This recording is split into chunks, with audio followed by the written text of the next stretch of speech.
اب تھوڑا سا آگے بڑھتے ہیں، اگلے شعر میں اس کو آگے بڑھایا گیا اور ایک اب دلیل پیش کی ہے اس کے، اور بڑا زبردست شعر ہے جناب۔ یہ زبان زد عام ہے، کچھ چیزیں ایسی ہیں جو کبھی مطلب یہ کہ دنیا کے ہاتھ سے نہیں جائیں گی۔ اب اتنی صدیاں تو ہو گئیں، اب تک دنیا اس کو گنگنا رہی ہے، تو اس کا مطلب ہے کبھی یہ دنیا کے ہاتھ سے نہیں نکلیں گی چیزیں۔ تو دلیل دے رہے ہیں اب اس بات کی کہ ایک چیز خود اپنی شارح ہو سکتی ہے۔ اب یہ ایک معمہ ہو گیا کہ ایک چیز خود، ہم دنیا میں کسی بھی چیز کو سمجھتے ہیں تو کسی دوسری چیز کے وسیلے سے سمجھتے ہیں، اس کی ایک باقاعدہ الگ تعریف کرتے ہیں، اس کی مثال دیتے ہیں تو ایک دوسری چیز کی طرف جاتے ہیں۔ لیکن کیا ایسا بھی ہے کہ ایک چیز خود بے نفس ہی اپنی ہی شارح بے نفس ہی اپنی مفسر اپنی شارح؟ تو فرما رہے ہیں ہاں۔ اب مولانا روم رحمۃ اللہ علیہ کی مثال جو ہے اتنے مشکل مسائل کی اور ایسے پیچیدہ معاملات کی مثال اتنی سادہ ہوتی ہے اور اتنی آسان ہوتی ہے کہ انسان سوچتا ہے بھائی میں تو اس کا مطلب ہے بالکل اندھیرے میں کھڑا تھا، یعنی بالکل قریب کی چیز بھی نہیں دیکھی میں نے، اپنے سامنے کی بات بھی نہیں سمجھی۔ یہ ہے خوبی آپ کے اس مطلب ان اشعار کے اندر اور اس مثنوی کی، بہت بڑی خوبی ہے یہاں۔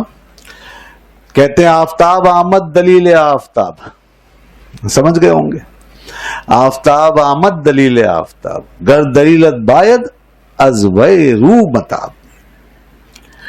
ارے بھائی آفتاب کو دیکھو نا، آفتاب بہت بڑی مثال فینومینا ہے تمہارے سامنے۔ اب آفتاب کی دلیل آفتاب کے علاوہ کیا ہو سکتی ہے؟ سورج کی دلیل، سورج کا پروف سورج کے علاوہ کیا ہے؟ کون سی چیز ہے جو سورج کی دلیل بنے گی؟ اور کس کی مجال ہے کہ جو سورج کو سمجھائے؟ ساری چیزیں تو اس کے اپنے دائرے میں آتی ہیں اور اس کے نیچے ہیں اور محدود ہیں، تو وہ ہے اتنی بڑی چیز کہ وہ خود آپ اپنی دلیل ہے جناب۔ آفتاب آمد دلیل آفتاب، آفتاب اس طرح آتا ہے کہ وہ آپ اپنی دلیل ہوتا ہے۔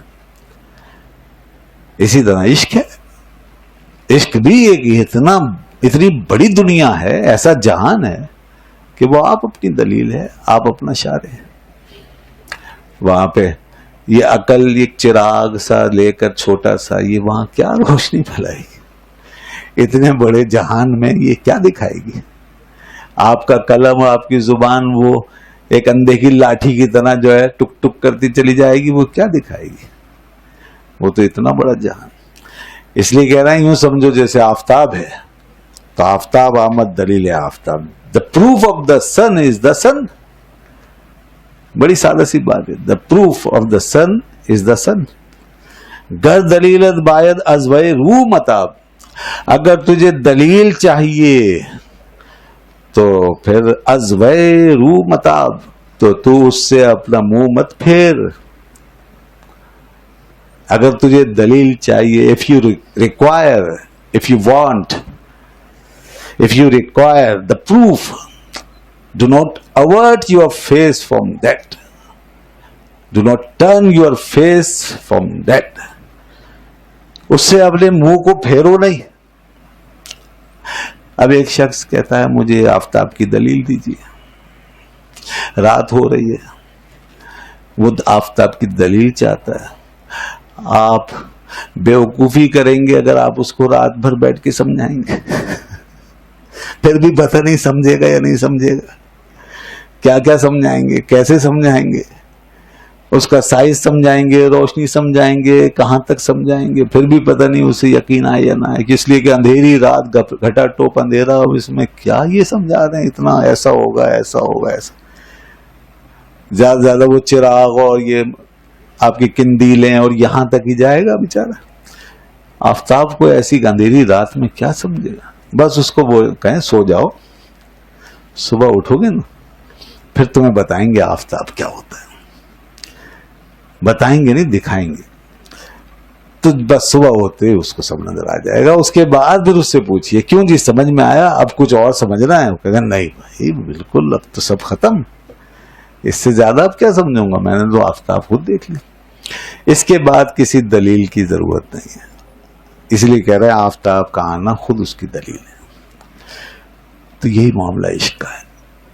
کہنے کا مطلب یہ ہے کہ جب عشق کے بارے میں لوگ پوچھیں گے، بات کریں گے، اس میں ٹانک ٹوئیے ماریں گے، کبھی بھی حتمی نتائج تک نہیں پہنچ سکتے، اس کی پوری حقیقت کو نہیں سمجھ سکیں گے. کوئی بہکے گا، کوئی بھٹکے گا، کوئی لڑکے گا، کوئی کہیں جا گرے گا، کوئی خامخواہ کسی عاشق کے متھے پڑے گا، کوئی صوفیہ سے ٹکرائے گا، کوئی بڑے بڑے بزرگوں پہ کیچڑ اچھالے گا. یہ سارے وہ ہیں جو عقل والی مثال کی دی تھی نا، گدھا جو پھنس گیا کیچڑ میں، تو اسی طرح یہ سب بیچارے اپنے اپنے ان کوششوں میں کیچڑ میں پھنس گئے. تو اب اس کا ایک ہی علاج ہے، اگر واقعی سمجھنا ہے. ایک تو ہے ماننا، بھائی ٹھیک ہے بڑوں کی بات پہ اعتماد کر کے مان لیا، بھلے آپ نے اس دنیا کو پایا یا نہیں پایا. دوسرا یہ کہ اگر کسی کو واقعی سمجھنا ہے تو پھر اس کو کہیے جائیے عشق کی دنیا میں جائیے اور خود عشق کر کے دیکھیے. پہلے اس چراغ محبت کو اپنے سینے میں، اپنے دل میں روشن کیجیے، اس آگ کو بھڑکائیے ذرا اور اس میں جا کے جلیے. اس کی سوزش کو اپنے نیہا خانے میں محسوس کیجیے اور پھر جو اندر تن بدن میں آگ لگے اس عشق کی، تو پھر اپنے من سے پوچھئے کہ عشق کیا ہوتا ہے. تب خود ہی سمجھ میں آ جائے گا کہ عشق یہ ہوتا ہے. تو سمجھے بھائی، عشق جو ہے نا بس ایک حال ہے، اور حال ہی کی زبان میں سمجھ میں آتا ہے، حال کو کال سے نہیں سمجھ سکتے. یہ ایک وجدانی معاملہ ہے. اس کے ذریعے سے جو ہماری کانشیس ریزننگ ہے، جو عقل کی دنیا، اس سے اوپر کا ایک روزن کھلتا ہے ہمارے اوپر، اور وہاں سے پھر عشق کے احوال ظاہر ہوتے ہیں، اسرار ظاہر ہوتے ہیں، علوم ظاہر ہوتے ہیں، معرفت ظاہر ہوتی ہے، اور معرفت کے راز ظاہر ہوتے ہیں. اسی لیے پھر وہ جو اس دنیا میں جا کر کے سیراب ہوتے ہیں، وہ واپس اس دنیا سے پھر دل نہیں لگاتے. ہاں، وہ یہاں کے پھر دل نہیں لگاتے. ایک سچے عاشق کی نشانی یہ ہے کہ جس نے اس کو پا لیا، اس سے اگر سب کچھ بھی چلا جائے تو کوئی پرواہ نہیں ہے دوست. ہاں، اس سے سب کچھ بھی آپ لے لیں تو اسے کوئی پرواہ نہیں ہے. یہ سچا عاشق ہے. اور یہ جو ہم پہلے بھی اس پر بات کر چکے ہیں کہ یہ جو دعوے ہیں، یہ دعوے تو ان کی حالت کے مقابلے میں ان کی پوری حقیقت کھل رہی ہوتی ہے. جو حالت ہم لوگوں کی ہے اس سے ان دعووں کو میچ کریں، کوئی میچ نہیں کرتا. اس طرح میچ کرنے والے ان کا مقام اور ہے. وہ پھر زمانے بھر کی آندھیاں اور دنیا بھر کے مصائب اور پہاڑوں کی طرح جو ہے وہ بڑی بڑی مصیبتیں اس طرح جھیلتے ہیں جیسے اب ہم پھولوں کو اٹھاتے ہیں. ان کے لیے مصائب کے اندر راحت ہوتی ہے پھر، اور درد میں آرام ہوتا ہے، اور موت میں زندگی ہوتی ہے جناب. جس کو اقبال نے کہا برتر از اندیش ہے سود و زیاں ہے زندگی، ہے کبھی جاں اور کبھی تسلیم جاں ہے زندگی. یہ تو آپ نے سمجھ لیا ہوگا نا، سارا مفہوم ادا کر دیا.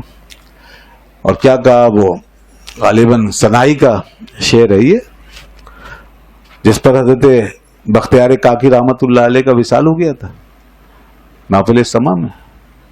کشتگانے خنجر تسلیم را ہر زماں از غیب جانے دیگر است.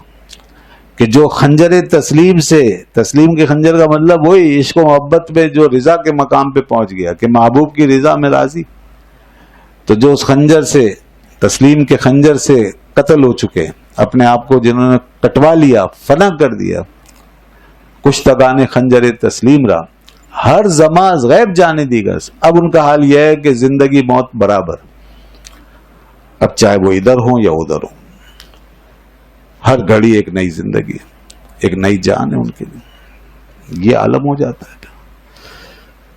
تو عشق کا معاملہ ایسا ہے. اب بھلا یہ عقل کیا سمجھے جو دنیا کے سود و ضیاء میں مبتلا اور دنیا کی زندگی موت کے فلسفوں میں گھری ہوئی ہے، اور یہاں کے اپس اینڈ ڈاؤن کے اندر. تو یہ عشق کا معاملہ تو اس سے بلند تر ہے. اس لیے عشق کو سمجھنا ہے تو عشق کے ذریعے سے سمجھے. عشق کر کے سمجھیے، اس کو اپنے اوپر وارد کر کے سمجھیے. وہ متنبی کا شعر میں پہلے کئی دفعہ سنا چکا ہوں، وہ اس کے بغیر گزارا نہیں ہوتا، بار بار وہ اس مضمون کا حصہ بنتا ہے. لا تعذل المشتاق فی اشواقی حتی یکون حشاک فی آشائی، کہ تو عاشق پر اعتراض مت کر، ملامت مت کر، اس کو اس کے حالات میں، کیفیات میں، تجھے کیا پتا کہ اس پہ کیا گزر رہی، جب تک کہ تیرا پہلو اس کے پہلو سے نہ جا ملے. ذرا اس کے پہلو پہ گزرنے والی چیز کو اپنے پہلو پہ گزار، اس کے من میں جو چیز بسی ہوئی ہے ذرا اپنے من میں لا کے بسا، پھر تجھے پتا چلے گا. یہی تو حضرت بابا فرید شکر گنج رحمۃ اللہ علیہ فرمایا. لوگ اسی میں پڑے ہیں کہ سما حلال ہے یا حرام ہے، جائز ہے یا ناجائز ہے. وہ اس سما کی بات کر رہے ہیں جو آج کل کے جو ممنوعات شرعیہ سے پاک تھی نا، تو اس وقت بھی کچھ تھوڑا سا اختلاف ہوتا تھا. آج تو خیر بہت سے غیر شرعی کام اس میں جاری ہو گئے ہیں، اس کی بات نہیں ہو رہی. تو اس وقت کی سما کے متعلق فرما رہے تھے کہ لوگ اس میں پڑے ہیں کہ حلال ہے یا حرام ہے، اور یہاں جو ہیں فقیر یعنی اپنی طرف اشارہ فرما رہے ہیں. فقیر تو جل کے اس میں کب کے راکھ ہو چکے، اس میں جل کے راکھ ہو چکے، فنا ہو چکے، اور لوگ ابھی اسی بحث میں پڑے ہیں. تو یہ ایک حال ہے، عشق کا حال، حق الیقین کا حال، آخری جو درجہ ہے انسان کا عقل کے بعد، جہاں تک انسان جس لگا کے پہنچ سکتا ہے. اور عشق کی جس بہت بلند ہے، بہت بلند. اور ہم پہلے بتا چکے کہ وحی کے مقابلے میں نہیں ہے. یہ سارا علم، یہ ساری کیفیت، یہ ساری پوزیشن وحی کے مقابلے. اس کا مطلب یہ نہیں آدمی وحی سے بلند ہو گیا اس کی قطعیت سے، کیونکہ وہ تو مین جو ہے نا وہ اسٹینڈرڈ ہے، تو وہ تو اپنی جگہ ہے ہی. اور کوئی بھی جب وحی سے ٹکرائے گا تو وہ وہاں ریجیکٹ ہو جائے گا. مگر اپنے اس ذاتی تجربے میں ایک انسان کہاں تک جا سکتا ہے، یہ حضرت انسان کے بس کی بات نہیں ہے کہ اس کو ناپ سکے. وہ ذات حق تک پہنچ سکتا ہے. اور بلکہ وحی کے جو وحی کا ایک تو ظاہر ہے شریعت جس کو کہتے ہیں، اور ایک اس کا باطن ہے. تو یہ اپنی اس جست میں عشق کی جست جو لگائی اس نے اور عشق کی پرواز جو بھری ہے، یہ اس میں وحی کے اس باطن کو چھو لیتا ہے، اس کی مقصدیت کو پا لیتا ہے. تو لہذا وہ اصل میں وحی کے ہی دائرے کے اندر حق تعالی سے سارا فیضان حاصل کر رہا ہوتا ہے، اور وہ اسرار جو اس میں چھپے ہوئے ہیں وہ ان کو دیکھ رہا ہوتا ہے. اس لیے حضرت امام ربانی رحمۃ اللہ علیہ نے فرمایا کہ ہمارے لیے شریعت جو ہے وہ نظری نہیں بلکہ بدیہی ہے. شریعت اور اس کے علوم بدیہی ہیں، یعنی کہ وہ اب ایک سیلف ایکسپیرینس میں آ گئے اور وہ تجربہ ہو گئے. ٹھیک ہے نا، یہ ہے روحانی تجربہ. ہمارے صوفیہ کے یہاں یہ جو روحانی تجربہ ہے، یہ جو مابعد طبیعت کا تجربہ ہے، جن چیزوں کو آپ مانتے ہیں، جن پہ آپ کا ایمان کھڑا ہے، اس کو کہتے ہیں میٹا فزیکل ورلڈ، مابعد طبیعت. اس کو آپ جانتے تو ہیں اپنے علم سے، لیکن اس کا ایکسپیرینس جو ہے یہ ہمارے صوفیہ میں بہت پہلے سے ہے. اور پھر دنیا بھر کے مختلف مذاہب میں اور ان کی روایتوں میں بھی اس تجربے کی بات کی گئی. آج کے دور میں باقاعدہ یہ جو مذہبی تجربہ ہے یہ ایک ڈیبیٹیبل موضوع بنا ہوا ہے مغرب میں. اب مغرب کے اندر یہ ایک فلسفی ہے اور اس پہ باقاعدہ بحث ہو رہی ہے، اور اس کو مان لیا گیا ہے، اس کی ایک حقیقت کو مان لیا کہ مذہبی تجربے سے مراد وہی جو آپ ایکسٹرا سینسیشن ایک ایکسپیرینس کر رہے ہیں، ایکسٹرا سینسیشنل ایکسپیرینس. تو یہ تجربہ اب باقاعدہ باہر مغرب میں اس کو مان لیا گیا. اس پہ ہزاروں کتابیں لکھ دی گئی ہیں، اور یہ ہمارے صوفیہ کے یہاں بہت پہلے سے پریکٹسڈ ہے. اب ان کے یہاں ایک باقاعدہ نالج ہے اور اس پہ بحث ہو رہی ہے کہ ہوتا ہے. علامہ اقبال نے جو خطبات اپنے بیان کیے ہیں، ان کے جو خطبات ہیں تشکیل جدید الہیات اسلامیہ کے نام سے، اس میں مذہبی تجربے پہ کافی بحث کی اقبال، اور وہیں سے وہ انٹیویشن کی طرف گئے، وجدان کی طرف. اور وجدان کو ایک ریسورس آف نالج مانا ہے. اور مغرب بھی مانتا ہے کہ وجدان انٹیویشن جو ہے یہ ایک سورس آف نالج ہے. That is a source of knowledge through which we can gain a special knowledge, spiritual knowledge. Extra جو ایکسٹرا ہے ہماری سینسیشن سے ماورا ہے, بیونڈ اوور سینسیشن. تو اب یہ جو ہے نا مذہبی تجربے کی بات ہے, گویا عشق جو ہے وہ اسی تجربے سے گزارتا ہے. دیکھیں مجھے حضرت جنید بغدادی رحمۃ اللہ علیہ کی بات یاد ہے. انہوں نے جب یہ بعض لوگوں کو بہت جلدی یہ استعداد حاصل ہو گئی گویا, اور انہوں نے جب یہ بیان کیا اس کم عمری میں تو سارے مشائخ حیران رہ گئے. یہ بات لکھی ہے رسالہ کشیریہ میں. رسالہ کشیریہ میں ہر بات مستند, بڑی مستند انداز میں لکھی گئی کتاب, باقاعدہ سند کے ساتھ. شیخ ابو القاسم کشیری رحمۃ اللہ علیہ. یہ کتاب پڑھنے والی ہے, اس کو ضرور مطالعے میں رکھیں آپ لوگ. رسالہ کشیریہ, جی ہاں. اس میں فرمایا کہ حضرت خواجہ جنید بغدادی رحمۃ اللہ علیہ ایک دفعہ موسم حج میں حرم شریف میں کچھ مشائخ کی خدمت میں تشریف رکھتے تھے, اور بڑے بڑے مشائخ وہاں پہ کسی جگہ جمع ہوئے.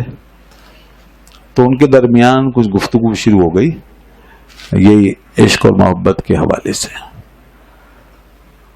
تو سب نے گفتگو کی اور بڑی زبردست گفتگو ہوئی. ظاہر ہے سب اپنے اپنے ایکسپیرینسز بیان کر رہے تھے. تو یہ نوجوان سب سے زیادہ کم عمر تھے حضرت خواجہ جنید بغدادی رحمۃ اللہ علیہ. تو پھر مشائخ نے ان کی طرف توجہ فرمائی اور کہا کہ اے عراقی تم کچھ نہیں بولو گے. تو بس جیسے ہی آپ سے یہ بات کی گئی آپ رونے لگے اور سر جو ہے آپ نے جھکا لیا. اس کے بعد آپ نے فرمایا, اب وہ اس کا میں خلاصہ بیان کر رہا ہوں. تو آپ نے جو کچھ فرمایا یہ فرمایا کہ ایک بندہ ہے جو اپنے آپ سے کھو چکا ہے. ایک بندہ ہے, اب آنسو بہ رہے ہیں اور کہہ رہے ہیں ایک بندہ ہے جو اپنے آپ سے کھو چکا ہے اور وہ ہر وقت لگاتار اپنے رب کے ذکر میں مشغول ہے, ہر وقت اپنے رب کی یاد میں بسا ہوا ہے, اور وہ اپنے رب کی محبت میں اتنا فنا ہو چکا ہے کہ رب کی تجلیات, انوار و تجلیات اس کے دل کے اندر جاگزی ہو گئی ہیں, اور رب نے کمال مہربانی سے اس کے دل کا پردہ اٹھا دیا ہے. تو وہ اپنے رب کو دیکھتا ہے, اپنے دل کی آنکھوں سے اپنے رب کو دیکھتا ہے, اور محبت اور عشق کی اس دنیا میں وہ اتنا آگے جا چکا ہے کہ وہ اپنے رب کے ساتھ رہتا ہے, اپنے رب کے ساتھ گفتگو کرتا ہے, یعنی اسی کے حکم سے, اور اپنے ہی رب کے ساتھ جو ہے وہ متحرک ہوتا ہے اور اسی کے ساتھ ساکن ہوتا ہے, یعنی اس کے حکم سے اور اس کی محبت میں اور اس کی رضا میں اور اس کے تصور میں. تو یہ بات جب آپ نے فرمائی نا تو سارے مشائخ رونے لگے اور سب نے بالاتفاق کہا کہ اس کے بعد تو اب کچھ کہنے کی گنجائش ہی نہیں ہے. انہوں نے تو بات ہی ختم کر دی. یہ ہے حضرت سیدنا جنید بغدادی رحمۃ اللہ, یہ ان کا نوجوانی کا حال ہے. تو جناب ایسے سے لوگ ہوئے ہیں. اب یہ چیز ہے وہی جو فرما رہے ہیں کہ دیکھو یہ دنیا, اس کے اندر داخل ہوگے تو تمہیں پتہ چلے گا, اس میں جاؤ, ورنہ کم از کم دور سے سلام کر لو. انکار مت کرو, لب کشائی مت کرو. جب تمہیں پتہ ہی نہیں ہے اس کا حال احوال تو پھر کیا بات کرتے. اور میں نے ابھی بتا دیا مغرب بھی اس روحانی تجربے کا قائل ہے, انٹویشن کا, اور ہمارے یہاں تو پہلے سے پریکٹس تھی اس کی. اس لیے حدیث پاک میں عرفت ربی بے ربی, عرفت ربی بے ربی, میں نے اپنے رب کو رب سے ہی پہچانا. وہی آفتاب آمد دلیل آفتاب, اس آفتاب کو اگر سمجھنا ہے تو اسی کو ہی دیکھو بس, اور اس سے اپنے منہ کو ادھر ادھر مت پھیرو, اعراض مت کرو. Do not avert your face from it. Do not turn your face from it. اسی کو دیکھو, وہی خود آپ اپنا پروف ہے. تو رب کی شان یہ ہے کہ رب کی دلیل خود رب ہی ہے, سب سے بڑی دلیل. ہم جیسے لوگوں کی کمزوری ہے کہ ہم بھی دلیل جو ہے اس کے مظاہر میں ڈھونڈتے ہیں اور کوئی حرج نہیں ہے، جس کا جو مقام ہے اس کے مطابق وہ رب کا قرب حاصل کرے. لیکن بات یہاں ہو رہی ہے ان لوگوں کی کہ جو اس جہان سے آگے جا کر کے اب رب کی دنیا میں خود داخل ہو کر اس کے عشق و محبت کی دنیا میں پھر اس کو اسی سے دیکھ رہے ہیں، اس کو اسی سے جان رہے ہیں. یہ ہے جناب ان کا مقام. تو ان کو اب اور کون سی چیز، اسی لیے تو پھر جو کتابی دلائل ہیں وہ ان کے لیے اٹریکٹیو نہیں ہے نا. جو کتابوں میں لکھے ہوئے دلائل وہ ان کو کیا متاثر کرے اور وہ ان چیزوں کی طرف کیا راغب ہوں. یہی تو فرمایا تھا حضرت نجم الدین کبریٰ رحمۃ اللہ علیہ نے امام راضی رحمۃ اللہ علیہ سے، جب آپ نہیں گئے ان کے پروٹوکول میں، ان کے اعزاز میں ان سے ملنے کے لیے سارا شہر گیا، تو غالباً ہرات تھا، کون سا شہر تھا. امام راضی سرکاری ایک گیسٹ ہوتے تھے جہاں بھی جاتے تھے، اور حکومت کے ایک بڑے مطلب یہ کہ عالم ہوتے تھے حکومت کی طرف سے، بڑے مطلب یہ کہ مفتی اعظم تھے، جیسے بہت بڑے اسکالر تھے، وہ سرکاری طور پہ مانے ہوئے تھے، ہیں اپنی جگہ حقیقت بھی ہے، اور حکومت نے بھی ان کو یہ اعزاز دے رکھا تھا. اور لہذا پورے اس میں اقلیم ولایت میں اس دور کی یہ آرڈر تھا کہ جہاں بھی یہ جائیں تو ان کا پروٹوکول ہوگا، اور لوگ علماء جو وہاں کے ہوں گے سب ان سے ملیں گے اور ان سے ملاقات کریں. تو آپ جب یہاں آئے تو وہ پوچھا کہ سب آ گئے؟ تو کہاں سب آ گئے؟ کہا بس ایک بزرگ ہیں، وہ درویش آدمی ہیں، وہ کہیں نکلتے ہی نہیں، وہ کہیں نہیں جاتے. تو ہم نے ان کی خدمت میں عرض کیا، مگر انہوں نے فرمایا مجھے ضرورت نہیں ہے. تو امام راضی کا ماتھا ٹھنکا، یہ کون ہے بھائی جس نے اتنی بڑی بات کی کہ مجھے ضرورت نہیں ہے. اللہ اللہ. تو فرمایا کہ مجھے ان کے پاس لے چلو. جب وہاں پہنچے تو وہ پہلی نظر میں ہی سمجھ گئے کہ تو کوئی اللہ کا برگزیدہ بندہ ہے، کیونکہ اس کا سارا رہن سہن اس کے معاملات کچھ اور ہی تھے. تو پھر بات چیت ہوئی تو کہا کہ آپ تشریف نہیں لائے. تو کہا مجھے اس کی ضرورت نہیں ہے. کہا کیوں؟ کہا اس لیے کہ تمہارے پاس خدا کا کیا علم ہے یہ بتاؤ. تم کس طرف بلاتے ہو؟ خدا کی طرف. کس علم سے بلاتے ہو؟ تو انہوں نے دلائل دیے. کہا کہ میرے پاس یہ بے شمار دلائل خدا کی طرف بلانے کے. تو کہا راضی تم جتنے دلائل یہ دے رہے ہو اور جو تمہارے پاس دلائل ہیں یہ سب تمہاری عقل نے تمہیں سمجھا ہے، اور ہمارا معاملہ یہ ہے کہ ہمارے